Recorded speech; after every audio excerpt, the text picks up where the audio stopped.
bienvenidos. Es como siempre, y la verdad es que yo no me puedo imaginar que tengan ganas de seguir aprendiendo un día en enero a las 7:30 de la tarde. O sea, porque nosotros somos un poco adictos al aprendizaje y nos gusta estar aprendiendo y nos juntamos y lo disfrutamos, y la Poli me decía ahora, es que yo quiero aprender mucho de esta entrevista porque ella no la ha visto. La va a comentar, es una entrevista que hice yo con una paciente que tiene un problema clínico bien importante y bien desconocido y de muy difícil tratamiento, que es el de la tricotilomanía, que yo me he especializado harto en eso, y que hay muy pocos psicólogos que saben cómo hacer un tratamiento de esta naturaleza y que dan pocos resultados generalmente. Cuando uno les pregunta por los tratamientos anteriores, de verdad que llega a dar vergüenza. A ustedes les va a pasar un poquito eso acá. Cuando vean la entrevista, parte fundamental de la información que uno tiene que obtener en una primera entrevista es cuáles son los tratamientos anteriores, de modo de poder no hacer lo mismo que no funcionó, o por lo menos que le dijo la abuelita, la amiga y la mamá, porque ustedes comprenderán que todo el mundo da consejos cuando uno tiene un problema que le afecta tanto como sacarse el pelo, porque sacarse el pelo se nota, se ve, y la gente quiere pelo. Y los psicólogos tratamos las relaciones con la mamá, la depresión, la timidez, y el pelo, nadie lo pesca. Porque nadie sabe cómo dar pelo, porque no nos enseñan en la universidad que un problema psicológico es el pelo, pero es. Y tenemos que aprender a darle a la gente aquello que la gente pide y que necesita, y no aquello que las teorías nos mandan a hacer o a pensar. Y desde ese lugar, es desde el lugar donde yo quiero compartir con ustedes esta entrevista, desde un profundo respeto por el sufrimiento de esta cabra, y si ella me pide pelo, creo que el pelo es un problema psicológico importante, y creo que hay que validarlo, y quiero transmitirles eso y compartirlo con ustedes. ¿Ya? Voy a presentarles a Paola Ceruti, que es la directora académica de este centro MIT, y me va a acompañar hoy en esta reunión. Dice no sabe nada de tricotilomanía, pero sabe un montón de otras cosas, y de tricotilomanía no sabe casi nadie, así que da lo mismo.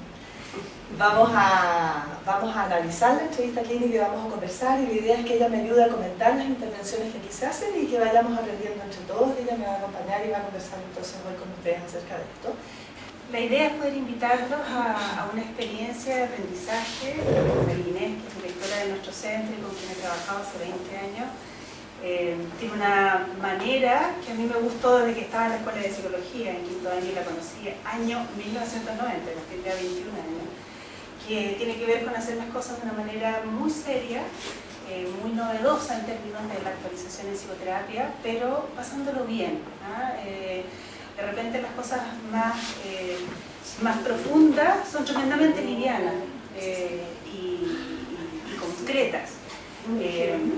Y de alguna manera lo que quisimos hacer entre las dos es también poder transmitir uno de los espíritus que a nosotros nos guía, que es la humildad y el aprendizaje. Yo he ido aprendiendo a lo largo de estos 20 años de María Inés muchísimas cosas. Ahora voy a aprender cómo hacer una sesión de tricotilomanía, que efectivamente yo no sé nada de ese trastorno, nunca he visto, nunca he hecho una sesión y tengo terror de hacer una, así que espero salir con menos miedo hoy día. Sí, soy experta en terapia breve y he hecho muchos entrenamientos, pero en eso no. Vamos a hablar de un problema clínico que se llama tricotilomanía y que es una enfermedad silenciosa, como dice ahí abajo, y que saber de qué se trata me parece importante antes de empezar a escuchar lo que la paciente nos dice. Vamos a ver qué dicen los libros de la tricotilomanía y después vamos a ver lo que dicen las pacientes de la tricotilomanía. La tricotilomanía es un hábito o un comportamiento recurrente e irresistible de arrancarse el propio cabello y o vello de distintas zonas del cuerpo por simple placer, gratificación o liberación de la tensión, y no debido a algún tipo de enfermedad médica. O se cae el pelo, se lo saca, se lo tira. Bien. En el DSM-4 la tricotilomanía se clasifica como un trastorno del control de los impulsos. Así es como aparece cuando tenemos que hacer un diagnóstico. Y tiene relación con otras enfermedades. En la mayoría de las personas con tricotilomanía también se observan rasgos del trastorno obsesivo-compulsivo. Por lo tanto, son personas exigentes, son personas perfeccionistas, tienen las características que tienen las personas que tienen un trastorno obsesivo-compulsivo. Los trastornos del estado de ánimo y los trastornos de ansiedad también se dan con frecuencia en individuos con este trastorno. Bien, se dan entonces asociados a este tipo de otras enfermedades. Ahora, para ciertos autores estaría en la historia de la conducta misma. Es decir, la persona ha aprendido a obtener gratificación y o sentimientos de relajación mediante un comportamiento autolesivo. Es decir, lo aprende, según algunos autores. Aprende porque el alivio, lo rico que es de sacarse del dolor que después alivia, hay un alivio y una gratificación inmediata. Ese placer o alivio que se logra, más allá del daño que se inflige, es el refuerzo que anticipa un nuevo episodio y que finalmente consolida la conducta. Esas son explicaciones desde los que pretenden explicarnos qué es una conducta aprendida. Aunque antes, ya dije, que fuiste la aprendida al tiro, nada que ver. En realidad aquí hay causas, es una enfermedad bien compleja, hay causas genéticas, causas biológicas, ciertos desbalances de neurotransmisores del cerebro, que yo no me meteré en eso, aunque aquí hay un psiquiatra que nos puede explicar. Si es que alguien tiene alguna duda de ese tipo, Alejandro Guillermo les va a responder todas las preguntas, por eso te he invitado acá. Yo no voy a hablar nada, porque encima él está escuchando todo y cualquier cosa que yo diga, entonces corre peligro de estar muy errada, porque cualquier cosa que yo veo desde la biología, es a él quien hago una interconsulta y quien atiende y entiende qué es lo que les pasa y cómo se trata farmacológicamente este tipo de trastornos y otros también, pero necesitamos un tratamiento farmacológico de todas maneras, porque aquí hay causas genéticas, biológicas y también ambientales, que son las últimas de las vamos a ver. ¿Qué es? Lo ambiental es eso que han aprendido, lo que yo les hablaba después, ¿verdad? Sobre una causa biológica o genética, hay un impulso a eso y luego hay un aprendizaje por el reforzamiento que significa. Bien, por lo tanto los tratamientos de la tricotilomanía tienen que ver con la farmacoterapia por un lado y la psicoterapia por otro lado. Y nosotros vamos a hablar de lo que es la psicoterapia y vamos a suponer a la paciente con un tratamiento farmacológico, pero si no lo tiene, vamos a indicarlo. Y lo vamos a indicar como condición de la psicoterapia. Nada de empezar a tratar a una paciente con tricotilomanía y que no va a ir al psiquiatra porque no le gustan los remedios, porque a ninguno le gustan los remedios. Entonces tratan de tener psicoterapia porque creen que es como una maña, una cuestión que tienen que voluntariamente poder controlar. Y esto no es una maña, esto es una enfermedad. Y no se controla con la voluntad, sino con farmacoterapia. Por lo tanto, la farmacoterapia debe de ser la condición y requisito previo a la psicoterapia, y si no, estamos haciéndolo mal. Porque es como estar pellizcando vidrio, estar haciendo con psicoterapia algo que se hace con fármaco, que es que bajar la intensidad del tratamiento. Eso con el tratamiento. ¿Qué otros elementos hay que tener presentes para poder iniciar un tratamiento de este tipo? Hay que tener 3 patas de este pisito para que esté equilibrado, como les digo yo siempre a mis alumnos. Uno de ellos es la motivación. Nosotros tenemos que tener claro quién tiene la motivación a solucionar este problema. No siempre son las chiquillas o los chiquillos que tienen el problema. A veces son los padres. Y tenemos que ver quién quiere solucionarlo y por qué quiere solucionarlo. Es decir, qué es lo que le molesta. Y la pregunta es, ¿cómo es problema este problema? No se vayan al tiro al tratamiento de la tricotilomanía como si el problema fuera no tener pelo, o sea, sacarse el pelo. Lo que tenemos que entender es cómo es problema para cada persona sacarse el pelo, porque ahí hay un mundo diverso, totalmente diverso. Para uno es problema de una manera y para otro es problema de otra manera. Y nosotros como psicólogos debemos de entender cómo es problema para cada persona ese síntoma o cuadro que presenta. De modo que la tricotilomanía no es el problema, es lo que ocurre. Y tenemos que conocer cuál es el problema para poder solucionarlo. ¿Se entiende? Por lo tanto, la motivación es uno de los elementos que hay que poder diagnosticar en las primeras entrevistas para poder hacer una buena intervención. Porque no todas las tricotilomanías se tratan igual. Hay que ver cuál es la motivación de ese sistema consultante, dónde está y a qué es, ambas variables. Después, ¿cuál es el problema? Que es cómo es problema esto, es decir, cómo le limita la vida, qué deja de hacer o qué hace por tener este problema, que también es diferente. Todas se sacan el pelo, de distintas maneras, pero más o menos igual. Pero para cada una de ellas es muy distinto cómo es problema, cómo le limita la vida. Y eso lo tenemos que saber para poder hacer un tratamiento exitoso también. Y por último, el poder. ¿Quién tiene el poder para solucionar este problema? Porque en un sistema, a veces lo tiene la mamá, a veces el papá, a veces la misma chiquilla. A veces el pololo, a veces la jefa, y eso lo tenemos que averiguar. Porque nuestra capacidad de influencia, el foco donde vamos a dirigir la intervención, está directamente relacionado al que tiene poder. Nosotros no sacamos nada con estar trabajando con una chica que se saca el pelo, aunque el otro día había una cabra que no es esta, que tiene 20 años y que se saca el pelo y que estudia en una universidad y todo, pero es lo mismo sacarse el pelo. Ella no está preocupada por sacarse el pelo, ella está preocupada por otras cosas de la vida, pero la mamá está desesperada porque se saque el pelo. Entonces, la psicóloga que la estaba tratando estaba todo el rato trabajando con la chica que se saca el pelo. Y resulta que ella no le hace las tareas, no hace lo que tiene que hacer, no cumple. ¿Cómo va a cumplir si ella no tiene ese problema? Es decir, ella se saca el pelo, pero para ella eso no es problema. ¿Se entiende la diferencia entre el síntoma y el problema, verdad? El problema lo tiene la mamá. Por lo tanto, en la interconsulta que hicimos, cuando me vinieron a ver, la supervisión fue hay que trabajar con la mamá. Y que la mamá traspase el problema de alguna manera a la hija. Y esto ya excede a lo que hoy día vamos a aprender, pero en un enfoque sistémico de este tipo, en terapias breves, para poder ser efectivos, tenemos que ver dónde está el poder. Y no siempre el poder, no siempre estos tres elementos están en la misma persona que nosotros tenemos al frente en una consulta. Y si no los tenemos todos en la misma persona, es decir, uno tiene motivación, pero el otro hace el problema, la otra se saca el pelo, y el otro tiene el poder para solucionarlo, le tenemos que traer a todos aquí a la sesión, porque le tenemos que tener las tres patas para poder ser efectivos. Las tres patas de ese piso, ¿verdad? Yo tengo que tener poder como terapeuta también, eso se me olvidó decírselo. Y a mí esta chica consulta aquí a este centro porque vio un reportaje en una revista cualquiera, una revista de estas ya, o no me acuerdo cómo se llamaba, Mujer, ponte tú, que se llamaba Terapia Express. Entonces ella vino para acá porque Terapia Express.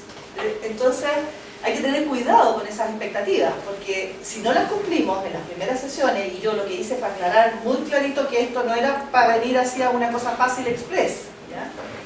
Y además, lo otro que tiene que ver con el principio es mirando qué espera ella y cuáles son sus expectativas en el tratamiento. Quedó muy claro desde los primeros segundos de que esto no se iba a mejorar, ¿verdad? Sino que se iba a ¿qué? ¿A qué? Manejar. Muy bien. Y es muy distinto, porque ella va a tener esta tendencia toda la vida. Y hay muchos problemas clínicos que son de esa naturaleza. Y que la gente tiene que entender desde el principio que no viene el psicólogo para mejorarse y para que esto no le suceda nunca más. Adicciones, trastornos de alimentación, ansiedad, son condiciones humanas. Hay personas ansiosas, van a seguir ansiosas. La idea es que puedan aprender a manejar su ansiedad para que no nos limite la vida y podamos ser las personas que queremos ser. Y eso es lo que yo hice en estos momentos, en estos segundos de entrevista. Es construir un contexto terapéutico con expectativas claras y con un acuerdo acerca de los procedimientos.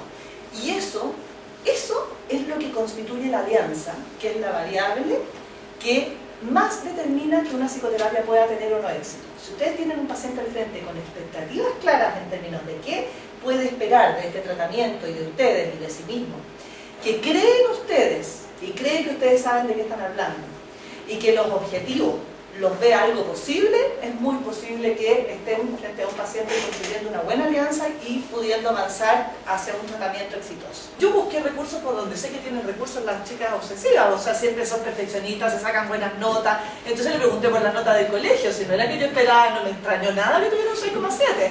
Todas las que se sacan el pelo, sacándose el pelo lo tienen, pero lo tienen, lo logran. Y bueno, si hay que sacarse el pelo para tener un 6,7, te fijas, entonces vas buscando, pero vas buscando con una hipótesis. Vas buscando lo que sabes que vas a encontrar, porque vas construyendo la persona que tienes al frente. Yo necesito una persona que se la puede al frente. Una persona capaz, además una persona que me caiga bien, que yo admire, que yo me encante. Y eso es lo que yo estoy haciendo. Yo estoy como terapeuta tratando de encantarme con mi paciente.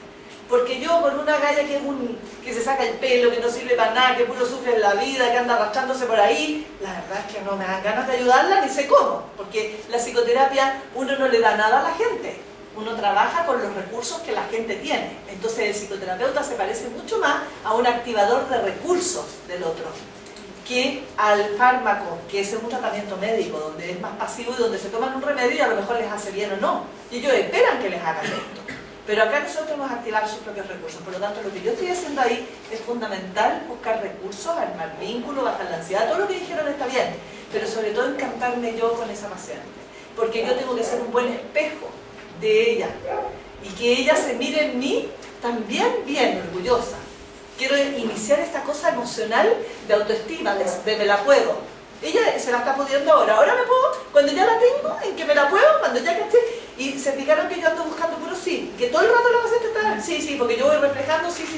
Cuando la tengo ahí en mis manos ya me pongo a hablar del síntoma. Y por eso ahora me voy a poner a hablar del síntoma, ¿ya? Y además que hay una cosa que se llama las técnicas específicas y otra que son las técnicas transversales. Las técnicas transversales son las técnicas sobre las cuales se aciertan las técnicas específicas. Una técnica transversal es la que está describiendo María Inés, que es aumentar en la persona el empoderamiento y la motivación respecto de sí mismo. Ninguna técnica que tú le vayas a enseñar de registro, de externalización del síntoma y de un montón de cosas específicas van a ser efectivas si la persona no cree que de verdad ella como persona es capaz de combatir lo que tiene. ¿Me entiendes? Entonces, lo primero es que esa persona crea, se encante, la terapeuta se encante ella con sí misma, que de verdad ella crea que puede. Eso se llama empoderamiento, que no es ella su enfermedad, sino que ella es una persona valiosa, con recursos, luchadora y un montón de cosas, y que tiene algo, pero que además puede combatir. Hacerla crecer. Si ustedes, fíjense que cuando uno se entrevista con otro, metacomunica, ¿se acuerdan de la teoría de la comunicación, que es imposible no comunicar? ¿Qué creen ustedes que le pasa a un paciente si uno se siente y dice, bueno, datos, investigación, ya, bueno, cuéntame tu tricotilomanía? Y hablamos de eso, de lo que le cuesta, de lo que se saca, etc. ¿Qué es lo que uno metacomunica? Poniendo la lupa ahí, sin comunicar verbalmente lo que está haciendo. Lo importante es eso, solo eres tu enfermedad, nada más es importante y todo estima o menos está fallado. Y a mí solo me interesa eso de ti. ¿Sí? Entonces es muy, muy importante que nosotros podamos comunicar a nuestro paciente que es la persona íntegra y todo lo que tiene lo que a nosotros nos interesa, y sobre todo que esa persona que viene desempoderada, desvalida, avergonzada, debilitada respecto de sí misma, en la primera entrevista, máximo en la segunda, pero que no pase jamás de la tercera, la sensación de que ella tiene algo que es difícil, pero que en conjunto con este equipo que está armando, con el psiquiatra y la terapeuta, sí lo pueden enfrentar. La fuerza y la esperanza de que sí lo va a lograr. ¿Sí? Eso es lo que se llaman las técnicas transversales. Y tiene que ver con formar alianza y cosas que son primero que las técnicas específicas. Si no está eso, lo específico no funciona. ¿Sí? Bien, gracias, Poli. Cuéntame aquí, no por chisme en relación a los colegas, sino que ¿por qué? ¿Por qué me interesa tanto todo lo que hizo? Dale, para ver qué cosas sirvieron y cuáles no. Claro, ¿por qué me interesa más de lo mismo? Claro, porque yo soy una fresca y me quiero subir al carro de todas las intervenciones, porque yo no creo que ella haya visto tantos psicólogos y psiquiatras que sean todos unos bestias, unos ignorantes, y la única capaz soy yo. No creo eso. Yo creo que ella vio profesionales muy buenos de cosas que sirvieron, quizá, y estoy buscando cuáles fueron para subirme a eso que ya hicieron y que sí funcionó, y también para saber qué tipo de técnicas y de intervenciones hicieron y no funcionaron, y ella abandonó los tratamientos. Y esto es muy importante porque me va a dar pistas de lo que yo no tengo que hacer, porque las técnicas y las teorías en psicología son muy variadas, pero la cosa es encontrar una que se ajuste a tu paciente. Por supuesto que uno sepa manejar y que se ajuste a uno también, que le quede bien a uno como terapeuta, pero sobre todo el entrenamiento de un terapeuta debiera de ser lo suficientemente amplio, integrativo y flexible como para poder ayudar a distintos tipos de personas. Pero lo importante es poder seleccionar de mi maletín de herramientas, que tengo hartas, una que le sirva a ella. Y para eso este análisis detallado de todo lo que se hizo, porque ella tiene una historia de tratamientos anteriores, como todas las pacientes de tricotilomanía que me llegan a mí, me llegan ya después de una historia donde nada funcionó. No es para creer que todo, nadie sirve para nada, es para poder seleccionar eso. Eso por un lado. Y otro, ¿en qué estamos? Al último que decidí pararlo porque dijo... ¿Qué te hace parar? ¿Qué te hace parar? Claro. Porque aquí lo importante, gracias Poli, aquí lo importante en este tipo de problemas no es que nosotros con la psicoterapia logremos que esto no vuelva a pasarle. Ella siempre va a tender a sacarse cejas, ¿a qué punto? O a sacarse pelo a la cabeza, ¿a qué punto es que pare? Antes de quedar pelada. Entonces cuando se saca dos cejas y puede detenerse, a diferencia de cuando se la sacó completa la vez anterior, me es fundamental ver cómo se detuvo. Entonces fíjense en lo que funciona, no en lo mal que hace las cosas la gente, porque el problema es siempre igual y se saca el pelo, no importa por qué se lo saca, en qué situación empieza a sacárselo, cómo, no importa, no está en sus manos detener que, o sea, impedir que eso ocurra, no está en sus manos, ni tampoco en la de ningún terapeuta que yo sepa. Pero lo que sí está en las manos de los terapeutas y también de las pacientes es dejar de hacerlo. Por lo tanto, el punto de cómo para es fundamental y ya quedó eso metido. De modo que de ahora en adelante ya va a quedar con ojo en cómo se detiene. Y eso es una intervención muy importante para ella, porque va a cachar que lo importante es detenerse, no hacerlo. Y ahí hay una diferencia de control que es fundamental poder darle a la persona el control sobre sus síntomas. Porque si no, estamos perdidas y se desmoralizan en relación a la psicoterapia y a ella. ¿Ya? Bien. Es una paciente muy difícil porque su esperanza, o sea, ustedes ven cómo está, es una cara demasiado joven y ella está con un pañuelo porque no tiene pelo, no sé si se nota, pero está con un pañuelo porque no tiene pelo y a mí lo que más me preocupa es que cada vez que intenta va donde un profesional con la esperanza de que lo ayude y lo que ocurre realmente me desencaja, o sea, no puedo creerlo lo que le va pasando y no puedo creer que ella siga con la esperanza de que un tonto de estos llamados psicólogos va a hacer algo distinto. Entonces, estoy realmente impresionada y creo que es una enseñanza para todos nosotros, para aprender a que no basta con hacer vínculos, caerle bien a la gente, ni ser amorositos, ni ser humano. Lo más humano es ser efectivo. Es poder saber evaluar nuestros resultados y poder saber, cuando no estamos logrando resultados, ser más humildes y dejar que la gente siga buscando. Porque tiene que encontrar a alguien que de verdad le dé resultados, que a lo mejor no somos nosotros. Y eso la investigación lo muestra, la tercera o cuarta sesión. Si ustedes no han logrado nada, por favor, déjense de intentarlo. Porque lo que no han logrado a la tercera o cuarta, ya no lo lograron. No tienen 10 sesiones para poder que la gente deserte, chiquillos. Porque cuando la gente deserta y pierde la esperanza no solo de su problema, sino también de nosotros como profesionales capaces de ayudarlo. Y eso es muy grave. Entonces, cuidemos nuestra profesión y cuidemos a nuestros pacientes, tratando de ser más efectivos. De verdad que la historia, esta no es una historia rara. No se las traigo a la cine porque sea, oh, qué raro, miren lo que le pasó a ella. A todas las pacientes de tricotonomanía que yo he visto en mi vida, todas vienen con esta historia. Y realmente preocupa. Entonces, mi intención de querer mostrarles una paciente así de rara es justamente para que no hagamos lo mismo. Porque es mucho más fácil hablar de lo que hicieron en el día, de la depresión que tienen o de la relación de pareja, pero ellos quieren pelo y necesitan pelo. Y se les puede dar pelo. Esta cabra la vimos ayer, entrevistamos en la interconsulta para ver cómo estaba en esta cine, está llena de pelo. Está fascinada, ya vida llena de pelo.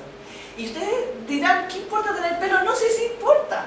O sea, ella como persona es muy feliz teniendo pelo. Y entonces ahora ella puede levantarse feliz en la mañana, peinarse, ir a la peluquería, salir con chiquillos, hacer una vida normal. ¿Por qué? Porque tiene pelo. ¿Y por qué? Porque sabe cómo dejar de sacarse el pelo. No es que ella ya no se tenta a sacar el pelo, no, ella empieza a sacárselo y sabe cómo detenerse. Y lo logra. Y se siente mucho más feliz de la vida y su autoestima crece. Y ella se cree el qué porque tiene pelo. ¿Y lo pueden entender? ¿Sí o no? Entonces, en vez de irse para atrás, vayan para adelante. Traten de ayudar a la gente en que logre lo que quieren. No es que la vida se le soluciona con pelo, no. Pero es bastante más fácil luchar por las cosas con pelo que sin pelo. Porque ir a pedir una entrevista de trabajo con pelo es más fácil. Y por lidiar con pelo también es más fácil. Y no andar buscando.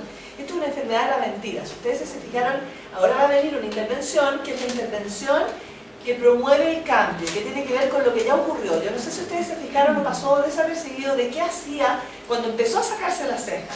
La mamá la ayudaba diciéndole que se pinte la ceja.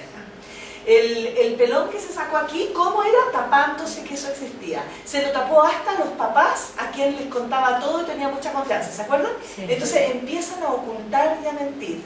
Entonces yo le muestro que esta es la enfermedad de la mentira y que la única manera de vencerlo es abriendo. Y le pido que se saque el pañuelo y que muestre su pelón. Y cuando ya logran eso, si uno logra eso como terapeuta, lo logra todo. Porque es como que ellas te muestran lo que no le han mostrado a nadie, que ni siquiera se atreven a verlo.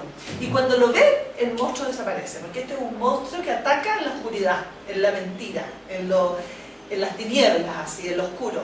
Cuando está de verdad, cuando a uno no le importa no tener pelo, porque yo igual voy a ser la que quiero ser, con o sin pelo, voy a hacer mi vida, el monstruo desaparece. ¿Okay? Y ese es el efecto de la intervención en psicoterapia, es atreverse a ser quien es, con o sin pelo. Porque ella vale más que si tiene o no tiene pelo. ¿Se entiende? Entonces la paradoja del cambio, que es aceptar el no pelo, hace que pueda tener pelo. Bien. ¿Cuál era como el objetivo de externalizar la enfermedad? Es una técnica muy específica que se llama externalización del síntoma. ¿Cuál es el objetivo de esa técnica de externalización del síntoma? Hacer conciencia sobre algo de lo cual ella no es culpable. No tiene ahí que aplicar su voluntad. Eso lo tiene que dejar, eso va a existir, siempre va a estar ahí. Esas ganas, ese monstruo te ataca. Siempre le van a venir ganas de sacarse el pelo. Y en los momentos de alto estrés, como yo le decía, más ganas de sacarse el pelo. Aquí lo importante es lo que ella hace, que ella no se quiere sacar el pelo, para que no se abandone y no se rinda y no se confundan. ¿Qué más de objetivo, Poli? Está buena esa pregunta. Del síntoma. Sí, está buena esa pregunta y no siento haberla respondido entera teóricamente. ¿Se te ocurre algo más que aportar? Sobre todo por este tipo de pacientes como crónicos y graves. Si te fijas, esta paciente tiene 10 años buscando ayuda, como los trastornos de alimentación, como el pánico, por ejemplo. Llevas tanto tiempo con esta enfermedad que tú y la enfermedad son lo mismo. ¿Sí?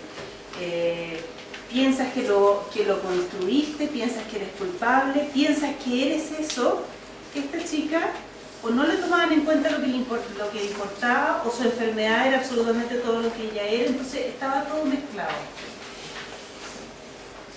Y piensa tú además que cuando tú tienes algo muy grave y no estás diferenciado de eso, tienes egosintonía con eso. ¿Sí? Lo que haces eres tú, al mismo tiempo como que no estás contra eso, sino que como que tú lo quieres hacer, pero en realidad estás medio confundido. Entonces, la externalización del síntoma primero diferencia que tú no eres eso, que eres mucho más que eso. Y segundo, estás antagónico a eso. Eso es tu enfermedad y tú eres enemiga de eso. Y se produce una cosa de alianza que es muy poderosa, que es que entonces, en el solo hecho de externalizar el síntoma, tú y el terapeuta pasan a ser un equipo contra la enfermedad. ¿Sí? Solo en el hecho de externalizarlo. Tú no eres tu enfermedad. Y el otro te dice, en verdad, yo no soy mi enfermedad. Y entonces, terapeuta y tú son uno ahora en contra de algo, luchan contra. En trastornos de alimentación, por ejemplo, eso es súper, súper importante. Tú y tu enfermedad son una, tú y tu enfermedad opinan lo mismo. En el momento en que tú no estás de acuerdo con tu enfermedad, hiciste equipo en contra y tienes que mirar el camino así.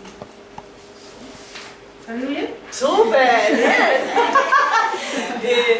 La verdad es que... Muy bien, gracias, Poli. No esperaba menos de aquí. En realidad, el hecho de poder pensar que está afuera también te permite atacar, irte en contra sin que la persona se sienta atacada. Que fue cuando yo le hablé de lo de la mentira y ella se enojó y dice, yo no soy una mentirosa. Y porque yo le dije, tú estás mintiendo, eso no es verdad. Y lo que tú me estás proponiendo a mí es una mentira y a mí no me gusta mentir. Y yo no voy con mentiras por la vida. Yo no soy una mentirosa. Y ahí activé y ahí logré separar claramente.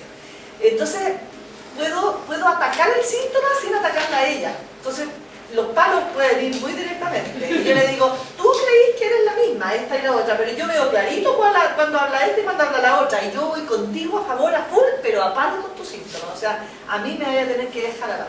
Y entonces ella, cuando se da cuenta que yo estoy atacando, estoy poniendo en inanición al monstruo, estoy atacando su monstruo, está feliz conmigo, porque está aliada conmigo, aunque yo esté en contra de lo que ella está haciendo, porque no es ella, ¿no? Te da más maniobrabilidad como terapeuta. Es como súper difícil, ¿no? Súper difícil. Porque cuando tú le dijiste algo de los rollos, y como Sí, que yo dije, sí. capaz que le diga, como que los rollos sí, Sí, no sé, po. porque eres rollenta, pero esos no son tuyos, esa es tu enfermedad. Claro. Entonces, Sí, si no son rollos. todo el rato, sí. Y la culpa también. No, tú no eres culpable, eso es tu enfermedad también, que siempre te andas sintiendo culpable. Son pacientes difíciles interaccionalmente, relacionalmente, porque son muy exigentes, necesitan mucha ayuda, pero patean fuerte. No es fácil llevarse bien con ellas, porque empiezan a darte mucha rabia, son muy exigentes.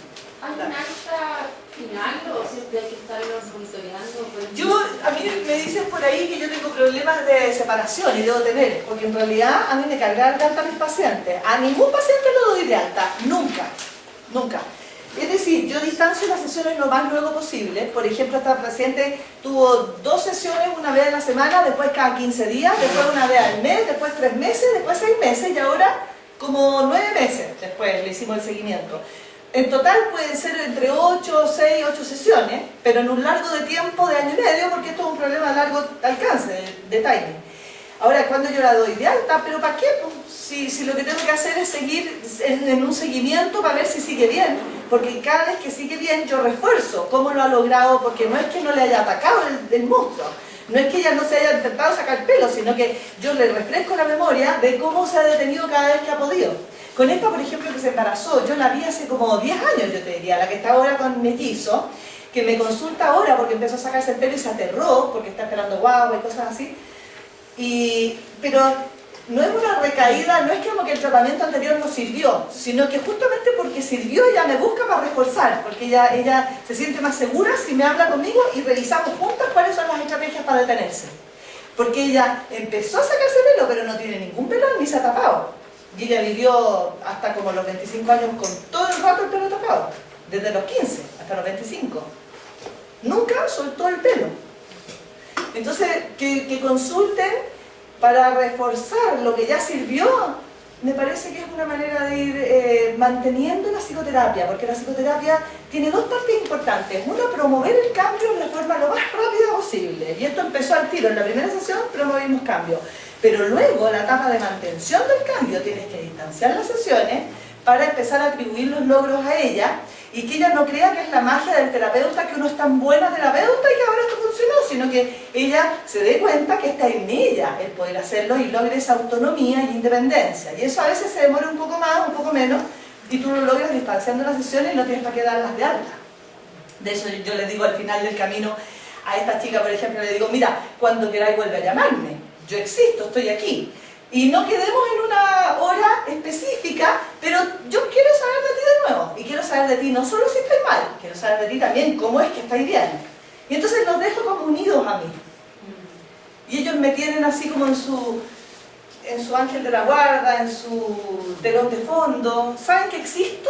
Entonces de repente me dicen, yo de solo acordarme que voy a venir para acá, yo ya sé ya lo que tú me vayas a decir y listo, me lo digo yo. Esta es como una puerta bien. ¿Se han fijado ustedes que cuando uno tiene susto, por ejemplo, y uno cacha que uno tiene algo que hacer, a quien llamar, baja el susto y uno a veces no lo llama? Yo tengo mi supervisor clínico, por ejemplo, que es Hugo Hirt, que vive en Argentina y que está lejos, y me dice, llámame cuando quiera. Y yo, de solo saber que lo puedo llamar, no lo llamo casi nunca, pero yo me siento muy abandonada y muy sola si yo no sé que tengo a alguien más grande que llamar para preguntarle si yo no sé algo, por ejemplo. Me sirve sin que yo lo use como recurso. Súper, les agradezco muchísimo su participación y todo. Muchas gracias, chiquillos. Gracias.